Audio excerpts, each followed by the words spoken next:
नमस्कार दोस्तों, मेरे चैनल में आप सभी का हार्दिक स्वागत है। आज हम बात करेंगे दैनिक पूजा के बारे में।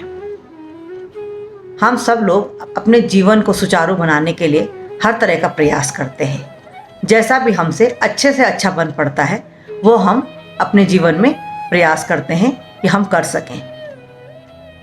लेकिन इसके अलावा हम अपने जीवन में स्थिरता प्राप्त करने के लिए, निश्चिंतता प्राप्त करने के लिए, अपनी मनोकामना पूर्ति के लिए हम ईश्वर की शरण में जाते हैं और ईश्वर की शरण में जाकर हम अपनी आंतरिक ऊर्जा को जगाने का प्रयास करते हैं। संघर्षों से लड़ने की शक्ति पाने के लिए हमारे लिए सबसे सर्वोत्तम उपाय है सुबह और शाम की पूजा करना। दैनिक पूजा इसमें सर्वोपरि है। हम सब लोग प्रातःकाल और संध्या काल में पूजन जरूर करते हैं और हमें करनी भी चाहिए, क्योंकि यह सुबह और शाम की पूजा हमें कई प्रकार के लाभ कराती है। लेकिन इसके साथ ही हमें अपनी दैनिक पूजा में किन छोटी छोटी बातों का ध्यान रखना है, क्या क्या सावधानियां रखनी है, जिससे कि हमारी दैनिक पूजा सफल हो पाए, हम अपने प्रयासों में सफल हो पाए। शारीरिक रूप से, मानसिक रूप से जो भी हम कर्म कर रहे हैं उसमें हम किस तरह सफल हों, ये हमें जरूर ध्यान में रखना चाहिए और इसके लिए हमें प्रयास भी करने चाहिए। हम जो भी पूजा उपासना कर रहे हैं वो ईश्वर तक पहुँचे, हमारी प्रार्थना ईश्वर तक जाए, इसके लिए हमें किन छोटी छोटी बातों का ध्यान रखना है, आज मैं आपके साथ ये बातें शेयर करूँगी। तो आइए इस बारे में बात करते हैं। सबसे पहले तो हमें सुबह उठकर अपने मंदिर की सफाई जरूर करनी चाहिए। वैसे तो कहते हैं कि मंदिर की सफाई बृहस्पतिवार को यानी गुरुवार को करनी बहुत शुभ होती है, लेकिन छोटी मोटी सफाई तो हमें रोज उठते ही करनी चाहिए। और वो छोटी सफाई क्या है? वो है जैसे हमारे अगले दिन के जो फूल हैं, हमने अपने देवी देवताओं को, इष्ट देवताओं को चढ़ाए हैं, उन फूलों को एक जगह पर इकट्ठा करना और उन्हें साफ जगह पर फेंकना। इधर उधर उन्हें कतई नहीं फेंकना है। सबसे पहले सावधानी तो ये रखनी है कि हमें पूजा स्थान जब भी साफ करना है उसमें जो भी फूल वगैरह, धूप वगैरह की राख जो भी है वो हमने स्वच्छ स्थान पर फेंकनी है। अगर हमारे पास बगीचा है तो हम किसी बगीचे में दबा दें, लेकिन हमें उसे कूड़ेदान में तो कतई ही नहीं फेंकना है। पहली सावधानी हमने ये रखनी है। इसके बाद हमने पूजा वगैरह के लिए अपने पूजा स्थल को साफ कर दिया। इसके बाद हमें स्नान करना है। दोस्तों, स्नान का महत्व अपवित्रता या पवित्रता से भी ज़्यादा इस बात पर है कि स्नान करने के बाद हमारे शरीर में हल्कापन आ जाता है, हमारा मन ज़्यादा एकाग्र हो जाता है और एकाग्र होने के कारण, हमारे मन के हल्के होने के कारण हम पूजा उपासना में ध्यान अच्छी तरह से लगा सकते हैं। इसलिए हमें स्नान जरूर करना चाहिए। स्नान करने के बाद हम अपनी पूजा सामग्री इकट्ठा करें। पूजा सामग्री हमें अपनी सहजता से इकट्ठा करना चाहिए। तो हमें ये 5 प्रकार की चीज़ें चाहिए। पहला अर्घ्य, फल, फूल, दीप, धूप। ये 5 चीज़ें, ये पंचोपचार की पूजा हम दैनिक पूजा में सबसे सर्वोत्तम होती है। हाँ, बड़ी पूजा में जिस तरह हमारे ब्राह्मण कहें वो हमें करना चाहिए, लेकिन दैनिक पूजा में तो पंचोपचार ही हमारे भगवान जी को प्रसन्न करने के लिए सर्वोत्तम है। इन पंचोपचार की पूजा से ही प्रभु प्रसन्न हो जाएंगे। बस हमारी श्रद्धा और हमारी भक्ति चाहिए। इसके बाद हमें अपना एक आसन बिछाना चाहिए। विद्वजन तो यहाँ तक कहते हैं कि हमारा आसन अलग होना चाहिए। हर व्यक्ति का आसन अलग होना चाहिए। इसलिए आप अपना आसन बिछाइए और आसन के साथ साथ एक बात का ध्यान भी रखना चाहिए कि जो मंत्र जप की माला होती है वो भी हमारी अपनी निजी होनी चाहिए।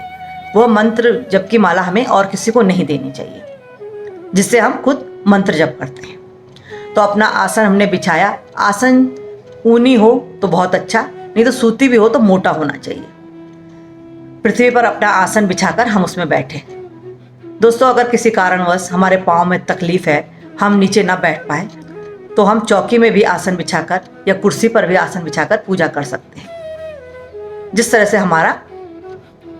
से हम सहजता से बैठ पाए उस तरह आप बैठे पूजन करने के लिए, क्योंकि जितने सहज होकर हम पूजन करने के लिए बैठेंगे उसी तरह हमारा पूजा में ध्यान लगेगा। इसके बाद हमें पूजा स्थान पर सुंदर सुगंधित धूप जलानी है। घी के या तिल के तेल का एक दीपक भी जलाएं और इसके बाद आप अपनी पूजा शुरू करें। तो दोस्तों पूजा शुरू करने का विधान तो ये है कि हम सबसे पहले संकल्प लें।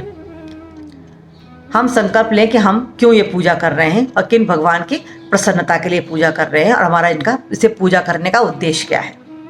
और अपना उद्देश्य प्रकट करने के बाद हाथ जोड़कर भगवान से ये प्रार्थना जरूर करें कि प्रभु, मैं मन वचन से आपके सामने अपनी पूजा कर रहा हूँ या कर रही हूँ, आप मेरी प्रार्थना को जरूर स्वीकार करें, मेरे शब्द त्रुटि को क्षमा करें और जाने अनजाने मुझसे अगर पूजा के समय एकाग्रता भी भंग हुई तो आप मेरे इस अपराध को भी क्षमा करें पूजा शुरू करने से पहले। और उसके बाद आप पूजन शुरू कीजिए।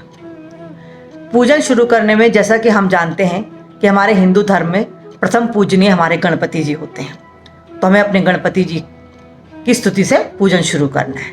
लेकिन दोस्तों, इससे पहले एक बात का ध्यान ये जरूर रखना है, अगर हमारे कोई गुरु हैं, जीवंत गुरु हैं, या हमने अपने किसी देवी देवता को ही गुरु माना है, तो सबसे पहले हमें अपने गुरु का स्मरण करना है, उनकी स्तुति या उनके नाम का मंत्र जपना है। इसके बाद हमें अपने गणपति जी के पूजन से शुरू करनी है। और अगर हमारे कोई गुरु नहीं है तो हम प्रथम पूज्य गणपति जी की स्तुति मंत्र जप जैसे भी हम अपना शुरू करते हैं रूटीन, उस तरह शुरू करें। दोस्तों, मैं जैसा पहले भी मैंने कहा है कि हर इंसान का अपने पूजा करने का अलग अलग ढंग होता है। हमें अपने ढंग से ही पूजा करनी चाहिए, जैसे हमारी श्रद्धा है, जैसे हमारी भक्ति है। बस पूजा उपासना करने से पहले इन छोटी छोटी बातों का ध्यान रख लेना चाहिए। हम अपनी जो भी स्तुति करें, छोटी स्तुति करें या बड़ी स्तुति करें, ये हमारे अपने ज्ञान पर निर्भर है। कोई तो हम छोटी सी स्तुति भी बहुत मुश्किल से पढ़ पाते हैं और कोई विद्वजन तो विष्णु सहस्त्र नाम या ऐसे ही बड़े बड़े स्तोत्र पाठ बड़ी आसानी से पढ़ लेते हैं। इसलिए हमें इसमें चिंता करने की ज़रूरत नहीं है। जैसा हमें ज्ञान है, जिस तरह से हम सहजता से पढ़ें, वो हमें उसी भाषा में प्रभु के सामने अपनी स्तुति पाठ, अपने मंत्र जप करना है।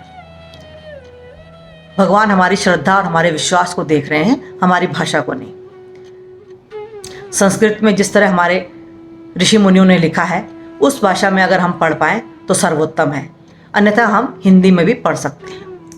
हम अपने मंत्र जप करें, जैसा कि मैंने कहा, सबसे पहले गुरु मंत्र जप करें, फिर अपने गणपति जी से पूजन करें और इसके बाद हम जो भी पूजा करें तो उसके तुरंत बाद हम पानी का स्पर्श न करें। ये मैं कई वीडियो में बता चुकी हूँ, क्योंकि इसका एक मूल कारण यह है कि हमारी जो स्तुति पाठ होती है या जो हमारा मंत्र जप होता है, उसे करते समय हमारे अंदर, हमारे शरीर के अंदर ऊर्जा का संचार होता है और वो ऊर्जा का संचार हमारे शरीर में कुछ देर तक बना रहना चाहिए। इसलिए 5 मिनट तक हमें पानी का स्पर्श नहीं करना चाहिए। अगर हमने तुरंत पानी का स्पर्श कर दिया तो पानी का स्पर्श करते ही हमारे शरीर की जो अग्नि है वो बुझ जाएगी। हमने जो इतने मनोयोग से मंत्र पढ़े हैं, स्तुति पढ़ी है, वो व्यर्थ हो जाएगी। इसलिए इस बात का विशेष ध्यान रखना है।